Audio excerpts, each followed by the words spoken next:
మెదక్ జిల్లా మెదక్ పార్లమెంట్ పరిధిలోని రామంపేట మండలం లక్ష్మాపూర్ గ్రామంలో మనతో పాటు ప్రచారంలో భాగంగా మనకు పద్మాదేవేంద్ర రెడ్డి గారు అందుబాటులో ఉన్నారు.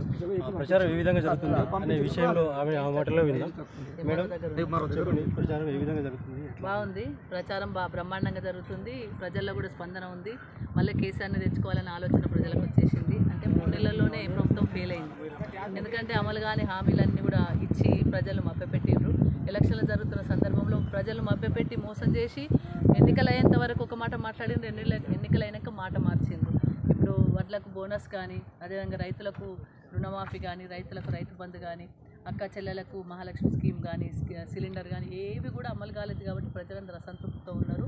కేసీఆర్ గారు ఉన్నప్పుడు ఒక మాట ఇచ్చిందంటే అన్ని కార్యక్రమాలు నెరవేర్చిన, అనేక సంక్షేమ అభివృద్ధి కార్యక్రమాలు జరిగినాయి. మరి వీళ్ళు 3-4 నెలల నుండి మాట ఇచ్చింది తప్ప ఒక్కటి కూడా నెరవేర్చలేదు.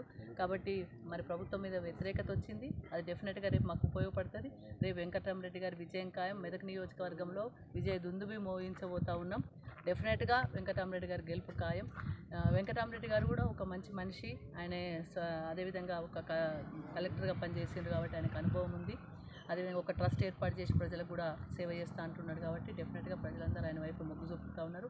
కాంగ్రెస్ పార్టీ మోసం చేసింది, బీజేపీ పార్టీ మోసం చేసింది. 10 సంవత్సరాల నుండి మరి కేంద్రంలో ఉన్న బీజేపీ పార్టీ కూడా ఒకటంటే ఒక పథకం కూడా ప్రజల కోసం పెట్టలేదు. డీజిల్ పెరిగింది, పెట్రోల్ పెరిగింది, గ్యాస్ పెరిగింది, అదేవిధంగా జీఎస్టీ పెరిగింది. జీఎస్టీ వేయడం వల్ల ఏమవుతుంది? పన్ను భారం పడుతుంది. ప్రతి పేదవాడి మీద ఉప్పు పప్పు రేటు పెరిగి పన్ను భారం పడుతుంది. కాబట్టి అన్నీ కూడా అధిక ధరలు అవుతూ ఉన్నాయి. అంటే మోడీ చేయబట్టి బంగారం రేటుతో సహా అన్ని అధిక ధరలు అవుతున్నాయి. కాంగ్రెస్ పార్టీ ఏమో మాట ఇచ్చి తప్పింది. కాబట్టి ఈ 2 పార్టీలు మోసం చేసినా కాబట్టి టీఆర్ఎస్ పార్టీ వైపే, బీఆర్ఎస్ పార్టీ వైపే ప్రజలు ఉన్నారు. డెఫినెట్గా విజయం ఖాయం.